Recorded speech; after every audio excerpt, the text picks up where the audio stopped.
Hello everyone, welcome to my YouTube channel. आगे बढ़ने से पहले अगर आप हमारे चैनल पर नए हैं तो हमारे चैनल को सब्सक्राइब कर लें और बेल आइकन को दबा लें। तो दोस्तों, हमारा आज का टॉपिक है एट्रीब्यूट्स। तो आपसे सबसे पहले तो आपसे ये विनती है कि आप लोग जो हैं वो इस वीडियो को एंड तक देखिएगा ताकि ये टॉपिक आपको अच्छे से क्लियर हो सके। चलिए देखते हैं, सबसे पहले अपने टॉपिक की ओर बढ़ते हैं। ये है एट्रीब्यूट्स।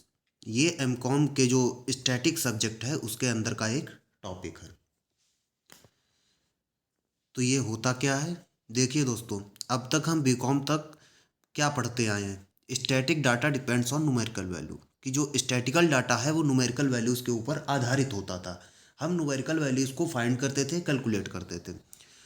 और स्टैटिक्स ऑफ वेरिएबल, जिसे हम स्टैटिक्स ऑफ वेरिएबल भी कहते थे, इसमें क्या होता था, हाइट को कैलकुलेट कर लिया तो 15 सेंटीमीटर आई है, 16 सेंटीमीटर आई है, मतलब ऐसे हाइट होती थी। वेट 5 किलो, 10 किलो, मतलब फुल जो डाटा जो होता था वो न्यूमेरिकल वैल्यूज़ पे ही आधारित होता था बीकॉम तक की। मतलब क्वांटिटेटिव डाटा को ही हम लोग कैलकुलेट करते थे और वहीं तक जो दायरा था जो स्टैटिक्स का वो वहीं तक सीमित था, न्यूमेरिकल वैल्यूज़ तक। बट नाउ, लेकिन अब एमकॉम में क्या है, we have to find the qualitative values. अब हमें क्वालिटेटिव वैल्यूज़ को भी कैलकुलेट करना पड़ेगा। क्वालिटेटिव यानी कि गुणात्मक, कि क्या गुण है वही। तो गुणात्मक वैल्यूज़ को अब हम लोग कैलकुलेट करेंगे एमकॉम के अंदर। अब गुणात्मक वैल्यूज़ कैसी, कि एजुकेशन, कि किसी की एजुकेशन क्या है, उसका एम्प्लॉयमेंट का रेट क्या है, कि वो एम्प्लॉयड है या एम्प्लॉयड नहीं है। तो ये न्यूमेरिकल वैल्यूज़ में तो हम नहीं बता पाएंगे कि वो 5 एम्प्लॉयड है या वो 10 एम्प्लॉयड है या उसकी 10 एजुकेशन है या 12 एजुकेशन है। तो कलर, कलर अब हम ये तो कहेंगे नहीं कि उसका 5 कलर है या 10 कलर है। तो कलर भी, तो अब हम क्या करेंगे, हम जो क्वालिटेटिव डाटा है उसे, उसका कैलकुलेशन करेंगे, गुणों को देखेंगे अब हम लोग। तो एमकॉम के सिलेबस में जो एट्रीब्यूट्स हैं वो दो एट्रीब्यूट्स को कैलकुलेट करना सिखाया गया है, कि दो एट्रीब्यूट्स जो हैं उनको कैसे देखा जाएगा। एमकॉम के सिलेबस में बस इतना ही है। So in the study of qualitative facts, qualitative जो गुणात्मक फैक्ट्स हैं उनकी स्टडी में generally some frequencies are given, कुछ फ्रिक्वेंसीज जो हैं वो दी होती हैं, and some are to be calculated, और कुछ को फाइंड करना होता है। In case of two attributes, देखिए सिलेबस में टू एट्रीब्यूट्स है, यानी कि दो गुणों के बीच में, मतलब हमें बताना है, दो गुणों को कैलकुलेट करके बताना है, तो हम उसी के बारे में बात करेंगे, सिर्फ दो गुणों के बातों में, दो गुणों के बारे में।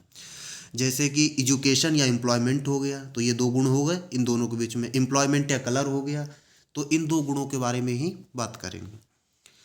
अब जो ये दो गुण हैं इनके बीच में, मतलब हमें कैलकुलेशन करनी है, तो हम इन दो गुणों को पता कैसे करेंगे, वो हम करेंगे 9 स्क्वायर टेबल बनाकर।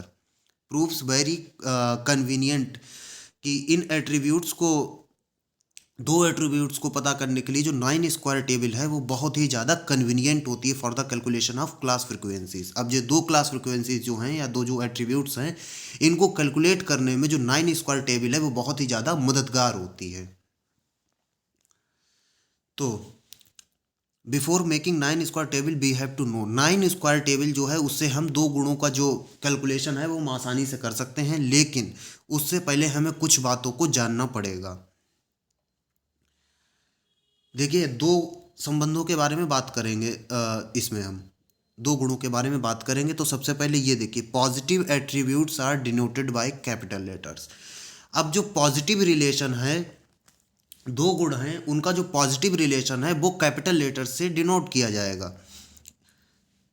पहला गुण है तो उसका ए मान लेंगे और दूसरा गुण है उसे हम बी मान लेंगे, लेकिन कैपिटल लेटर्स को हैं। फिर देखते हैं, अब जो निगेटिव संबंध है या जो निगेटिव गुण है उनको हम किससे डिनोट करेंगे, स्मॉल लेटर्स से। स्मॉल ए मान लेंगे पहले गुण का जो निगेटिव है उसको, और दूसरा गुण का जो निगेटिव जो इफेक्ट है उसको हम मान लेंगे बी। तो 2 बाई 2 टेबल बनाएंगे, 2 बाई 2 यानी कि दो गुणों के बारे में बात कर रहे हैं तो इसे 2 बाई 2 टेबल कहते हैं, या 9 स्क्वायर टेबल, दोनों में से कुछ भी बोल सकते हैं, 9 स्क्वायर टेबल। चलिए अब हम बनाते हैं 9 स्क्वायर टेबल, 9 स्क्वायर टेबल बनाएंगे अब हम लोग। अब देखिए दोस्तों, 9 स्क्वायर टेबल में टोटल 9 कॉलम होंगे।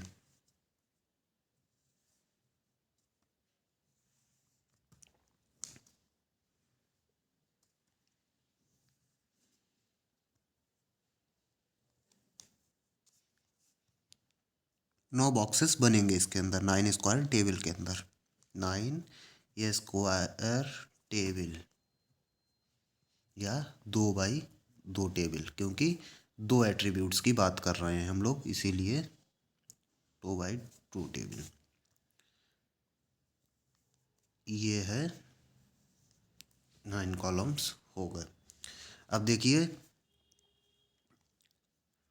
ये जो हैं ये कॉलम्स हैं, मतलब 3 कॉलम हो जाएंगे इसमें, और ये जो है वो रोज़ हैं जो वर्टिकल आती हैं, हॉरिजेंटल वाले कॉलम, वर्टिकल वाली, मतलब 3 रो हो जाएंगी और 3 कॉलम हो जाएंगे।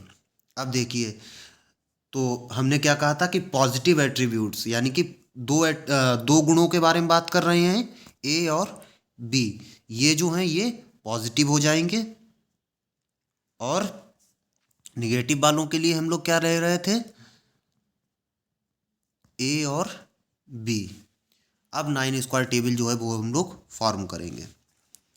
देखिए, कन्वीनियंट रहेगा अगर आप पहला वाला जो गुण है उसका पॉजिटिव और निगेटिव जो है वो फर्स्ट वाले बॉक्स को ले लें, ऊपर वालों को ले लें, तो इसे ए मान लेंगे और इसे स्मॉल ए मान लेंगे, और इन दोनों को आप रो में ले लें, तो इसे हम बी मान लेंगे और इसे हम स्मॉल बी मान लेंगे। अब क्या करेंगे, अब इनके जो बॉक्सेस हैं इनको फिल करेंगे। देखिए, 4 जो हैं ये अल्टीमेट क्लासेस होती हैं, और बाकी जो ये जो होते हैं 5 बॉक्सेस ये टोटल के होते हैं। इधर भी हम टोटल लिख लेंगे और इधर भी हम टोटल लिख लेंगे। अब इनका मल्टीप्लिकेशन कितना हो जाएगा, ए बी हो जाएगा कैपिटल। फिर अब हम लोग इसका देखेंगे, इसका मल्टीप्लिकेशन क्या जाएगा, स्मॉल ए इंटू कैपिटल बी, और इन दोनों का टोटल क्या हो जाएगा, कैपिटल बी। अब इसको देखते हैं, कैपिटल ए स्मॉल बी, फिर स्मॉल ए और स्मॉल बी। अब इन दोनों का टोटल क्या हो जाएगा, स्मॉल बी। इसे देखते हैं, अब इन दोनों का टोटल क्या हो जाएगा, कैपिटल ए, और इन दोनों का टोटल स्मॉल ए, और जो हमारा यूनिवर्स क्या था एन, वो यहाँ पे हो जाएगा इन सब का टोटल, इन दोनों का यहाँ पे, इन दोनों का यहाँ पे। तो जब हम इन सबको टोटल करेंगे तो ये एन आ जाएगा। ये हमारी 9 स्क्वायर टेबल बन गई।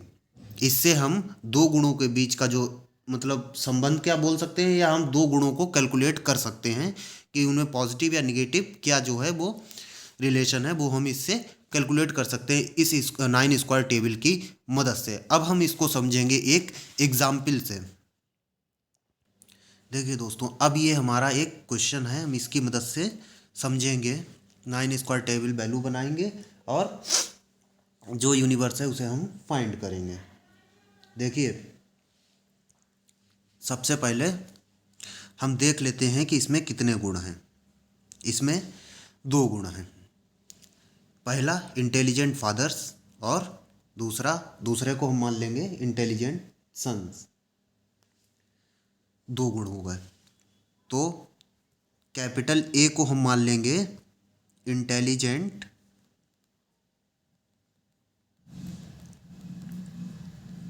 फादर्स, और जो दूसरा है उसे हम मान लेंगे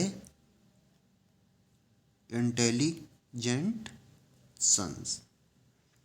पहले को इंटेलिजेंट फादर मान लिया, दूसरे को इंटेलिजेंट सन मान लिया, ये पॉजिटिव हो गए। अब इसका ठीक निगेटिव क्या होगा, डल फादर्स, डल फादर्स को हम क्या मान लेंगे, स्मॉल ए, और डल सन्स को हम मान लेंगे स्मॉल बी। अब ये हमें पता चल गया। अब हम बनाएंगे 9 स्क्वायर टेबल।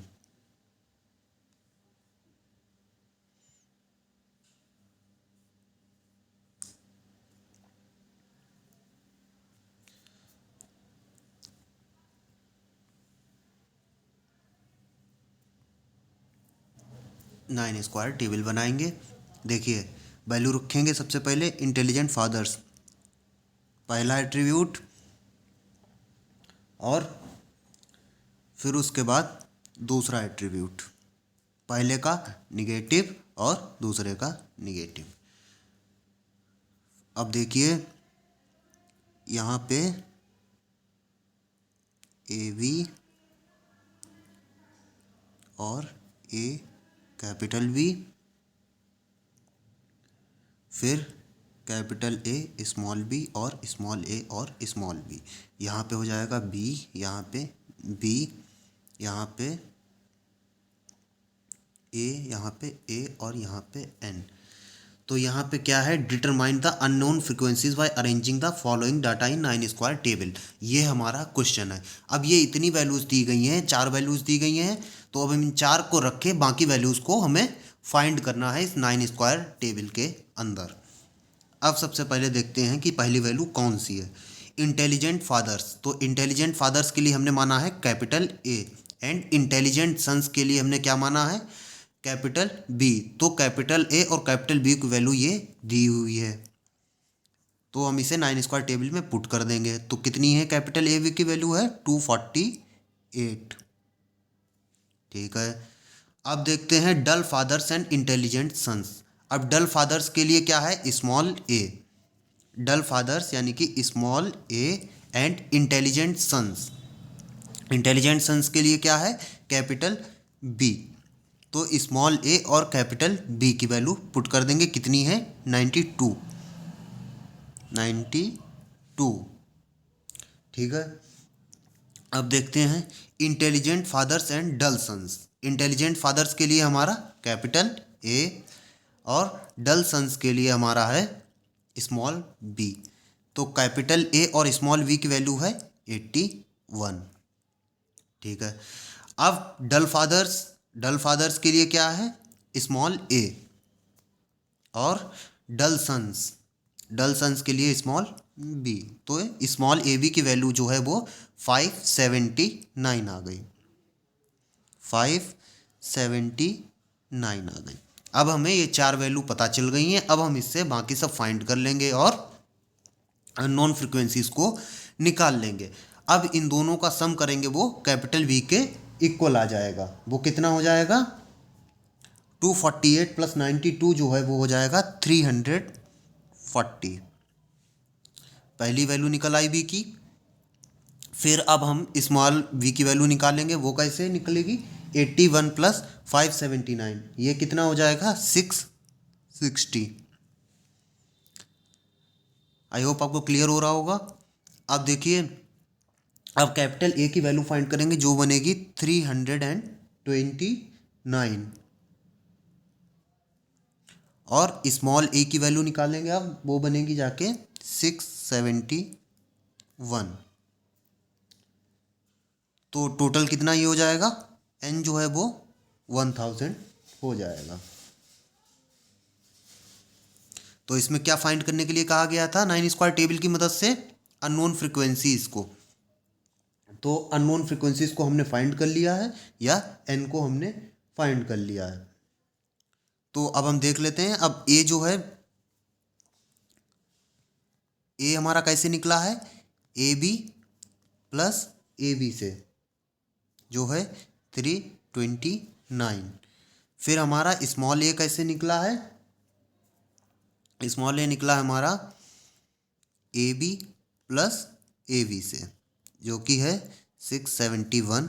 कैपिटल बी हमें फाइंड करना था, जो हमें मिला है A B plus A B की मदद से, जो कि है 340। और स्मॉल बी हमें फाइंड करना था, जो भी हमें मिल गया है A B plus A B से, जो कि है 660। और एन यानी कि टोटल जो है हमारा, वो कैसे मिला है, ए बी प्लस ए और बी प्लस ए प्लस ए और बी प्लस बी यानी कि 1000। तो ऐसे हम 9 स्क्वायर टेबल की मदद से जो है वो वैल्यूज़ को फाइंड करेंगे। तो आई होप आपको ये टॉपिक क्लियर हो गया होगा कि एट्रीब्यूट्स क्या होता है, एट्रीब्यूट्स कैसे कैलकुलेट होता है। हमारे में सिलेबस में 2 एट्रीब्यूट्स दिया गया है, तो 2 एट्रीब्यूट्स कैसे कैलकुलेट होगा, वो होगा 9 स्क्वायर टेबल की मदद से। और 9 स्क्वायर टेबल मैंने आपको बनाना बता दिया है कि 9 स्क्वायर टेबल कैसे बनती है। उसका एक एग्जाम्पल देके आपको 9 स्क्वायर जो टेबल है उसकी मदद से वैल्यू फाइंड करना भी बता दिया है। तो आई होप आपको ये टॉपिक जो एट्रीब्यूट्स का है वो आपको अच्छे से क्लियर हो गया होगा। तो अगर आपको हमारी वीडियो अच्छी लगी है तो हमारे चैनल को लाइक करें, शेयर करें और सब्सक्राइब जरूर करें। धन्यवाद।